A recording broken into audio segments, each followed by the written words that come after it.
A Bíblia começa com uma das frases mais conhecidas da história da humanidade. No princípio, Deus criou os céus e a terra. Você já ouviu essa frase centenas de vezes, talvez milhares, mas existe uma pergunta que quase ninguém faz quando lê esse versículo.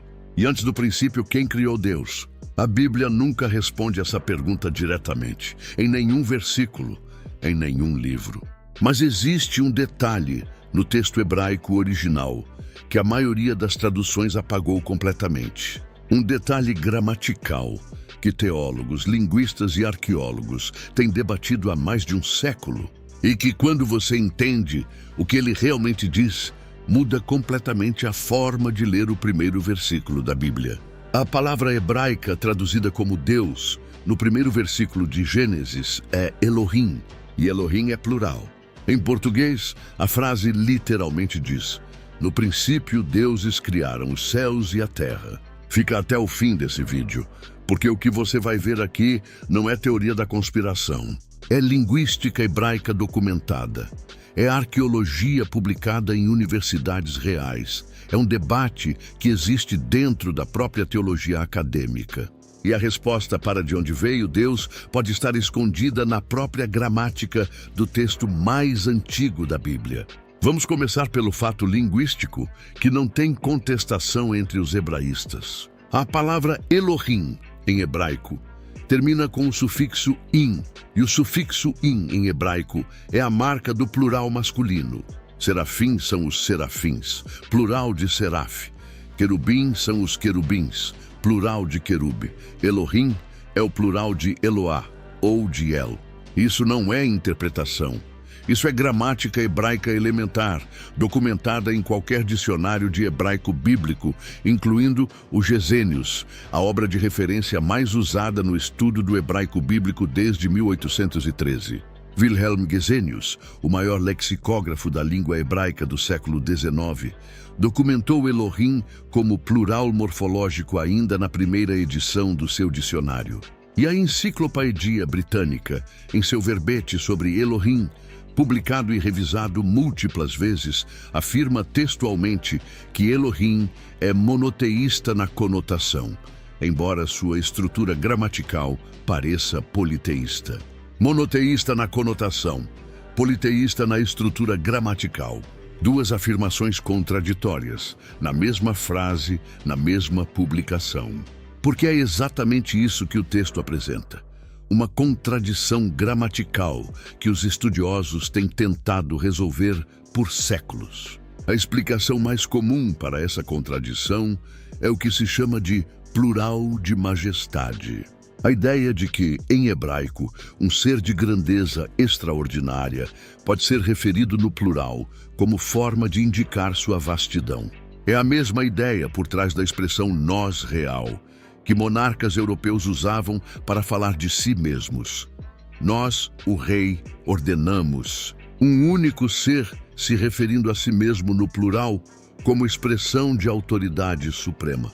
Essa é a explicação que a maioria das igrejas e dos comentários bíblicos oferece, e ela é linguisticamente possível.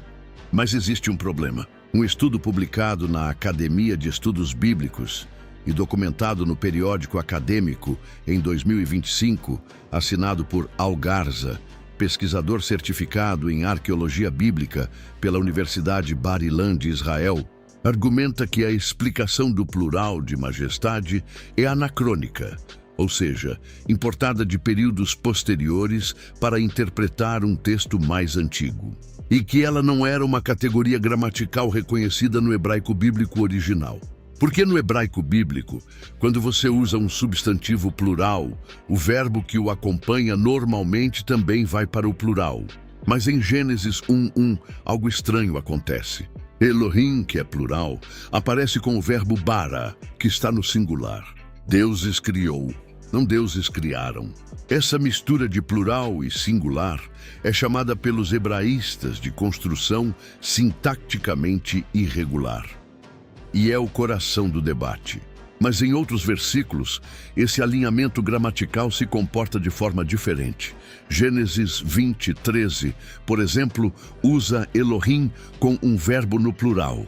E 1 Samuel 28:13, quando a feiticeira de Endor descreve o que está vendo ao invocar o espírito de Samuel, usa Elohim com o verbo olim, que está no plural.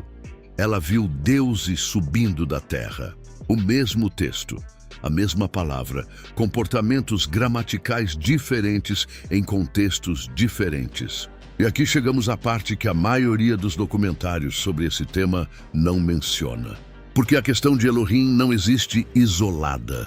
Ela está conectada a uma descoberta arqueológica real que mudou o debate sobre o início do monoteísmo israelita.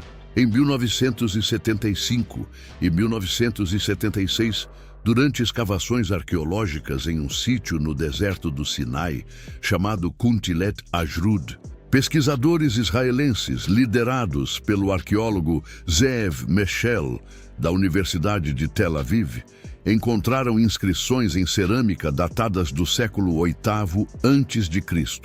As inscrições foram publicadas em artigos acadêmicos e estudadas extensivamente na Universidade de Tel Aviv e em outras instituições. E elas contêm uma frase que perturbou teólogos e arqueólogos igualmente. Yahweh de Samaria e sua Azera. Zerá era uma deusa cananeia, a consorte do Deus Supremo El na mitologia cananeia. E essas inscrições, datadas do período em que o texto bíblico já estava sendo escrito, parecem mostrar que pelo menos parte do povo israelita associava Yahweh a uma consorte feminina divina. Não é uma inscrição isolada. Inscrições semelhantes foram encontradas também no sítio arqueológico de Khirbet el-Kom, na Judéia, estudadas e publicadas extensivamente. O professor Mark S. Smith, acadêmico da Princeton Theological Seminary, publicou em 2001 um livro de referência, The Origins of Biblical Monotheism, pela Oxford University Press. Nele, Smith argumenta com base em evidências textuais e arqueológicas que o monoteísmo israelita não surgiu de uma vez. Emergiu de um processo de séculos a partir de um contexto politeísta cananeu, no qual El e Yahweh eram inicialmente deuses distintos que foram gradualmente fundidos em uma única identidade. Isso não é especulação de internet. É uma tese acadêmica publicada pela Oxford University Press, uma das editoras universitárias mais respeitadas do mundo. Para entender o que isso significa, você precisa conhecer o contexto religioso em que os textos do Antigo Testamento foram escritos. Os israelitas antigos viviam em Canaã, uma região com uma tradição religiosa politeísta sofisticada. Os textos de Ugarit, descobertos em 1929 no sítio arqueológico de Ras Shamra, no norte da Síria atual, datados do século XIV a.C., revelaram o panteão cananeu em detalhe extraordinário. No topo desse panteão estava El, descrito como o pai dos deuses, o criador do mundo, o governante da Assembleia Divina. E o nome El é a raiz da palavra Elohim. E mais perturbador ainda é o próprio nome de Israel. Israel, o nome da nação escolhida, termina com o nome do Deus Supremo cananeu, não com o nome Yahweh. Para os estudiosos que seguem essa linha de pesquisa, esse detalhe linguístico no próprio nome do povo sugere que as origens religiosas de Israel estão mais entrelaçadas com o politeísmo cananeu do que o texto bíblico final deixa evidente. Mas agora preciso te mostrar o que o próprio texto bíblico diz, porque existe uma passagem que os estudiosos chamam de a mais perturbadora de todo o Antigo Testamento em termos de implicações teológicas. Salmo 82, versículo 1. Deus está na Assembleia de El. No meio dos Elohim ele julga. Uma Assembleia divina, Deus julgando outros seres divinos. Versículo 6 do mesmo Salmo. Eu disse, sois Elohim, e todos vós sois filhos do Altíssimo. Versículo 7. Todavia morrereis como homens, e caireis como qualquer dos príncipes. Seres chamados de Elohim que morrem, uma Assembleia Divina presidida pelo Deus de Israel. Deuteronômio 32:8, em uma das versões mais antigas do texto, preservada nos manuscritos do Mar Morto, contém uma frase que difere do texto hebraico padrão posterior. Quando o Altíssimo dividiu as nações, quando separou os filhos de Adão, fixou as fronteiras dos povos conforme o número dos filhos de El. Filhos de El, uma assembleia de seres divinos aos quais as nações foram atribuídas. Israel, especificamente, foi a porção de Yahvé, um dos membros dessa assembleia. Agora, preciso apresentar o outro lado dessa discussão, porque seria desonesto não fazê-lo. Porque existe uma resposta teológica consolidada para tudo que você acabou de ouvir. A tradição judaica e cristã tem uma interpretação clara para a pluralidade de Elohim.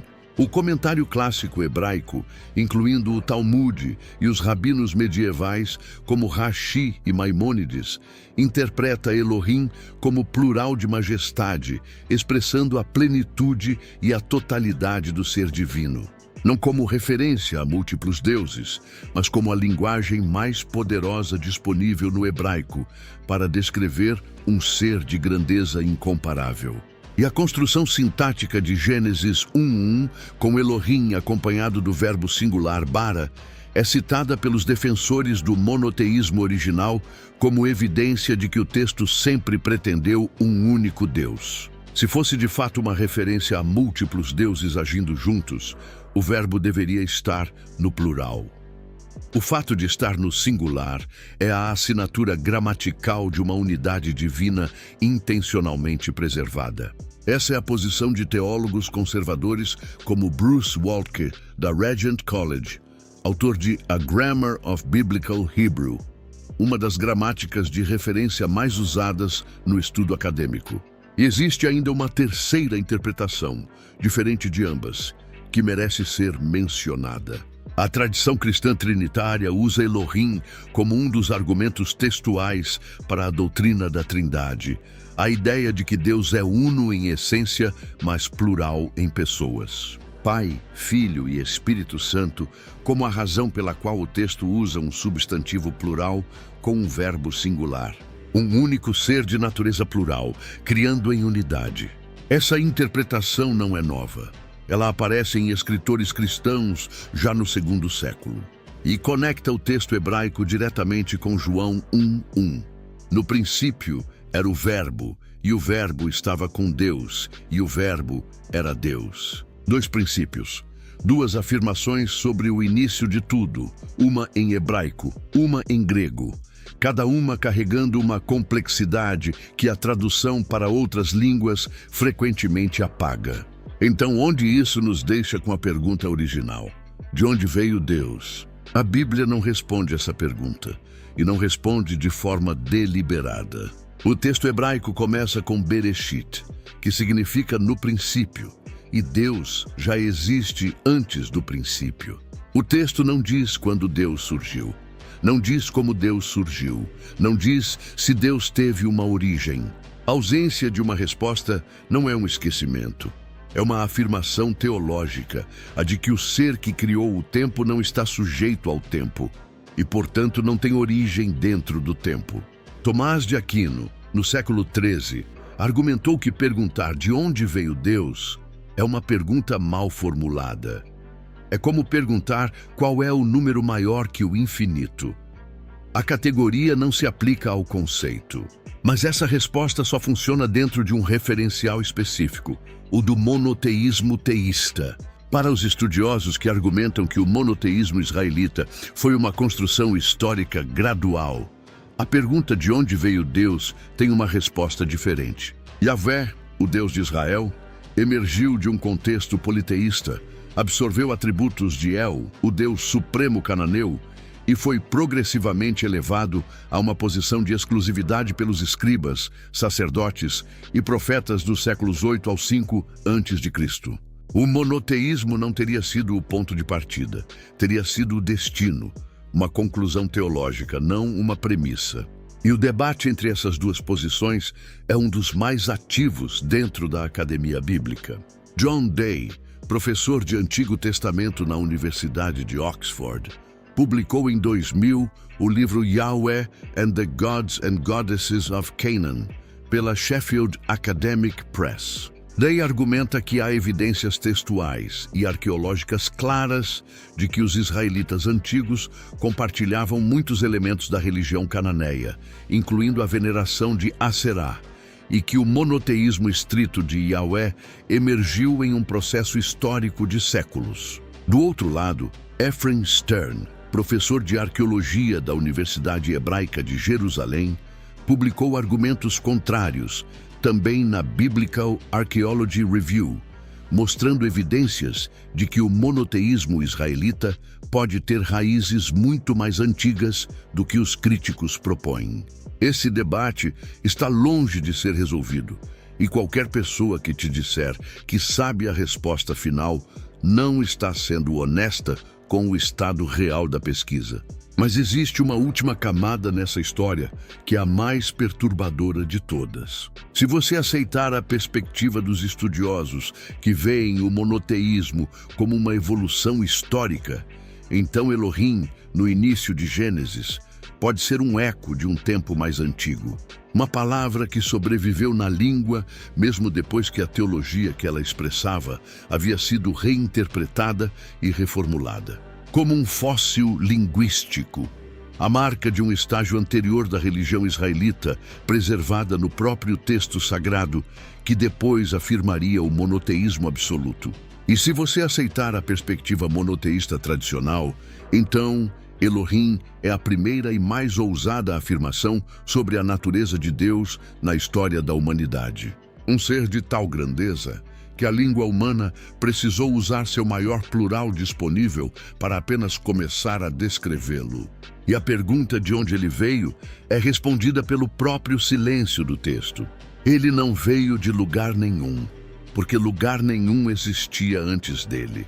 O que você acabou de ver é um debate real, com textos reais, com arqueólogos reais, com academias reais, com discordâncias reais. A pergunta de onde veio Deus não tem uma resposta única que todos os estudiosos aceitam. O que existe é um conjunto de evidências que aponta em direções diferentes, dependendo das premissas com que você lê essas evidências. E essa é talvez a coisa mais honesta que qualquer vídeo sobre esse tema pode te dizer.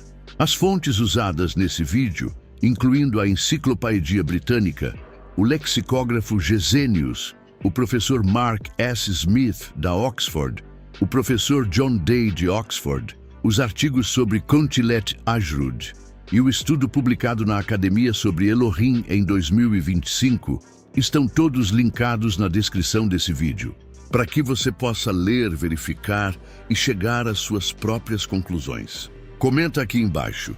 O plural de Elohim para você é um plural de majestade, uma referência à Trindade ou um eco de uma tradição religiosa mais antiga? Porque esse é um dos debates mais fascinantes que existe dentro do estudo da Bíblia. E quase ninguém conhece as evidências completas. No próximo vídeo, vamos entrar em outro texto que a maioria das igrejas não discute publicamente. O que o Salmo 82 realmente diz sobre a natureza de Deus e por que teólogos de Harvard e Princeton têm voltado a estudá-lo com nova urgência. Ativa o sininho. Até lá!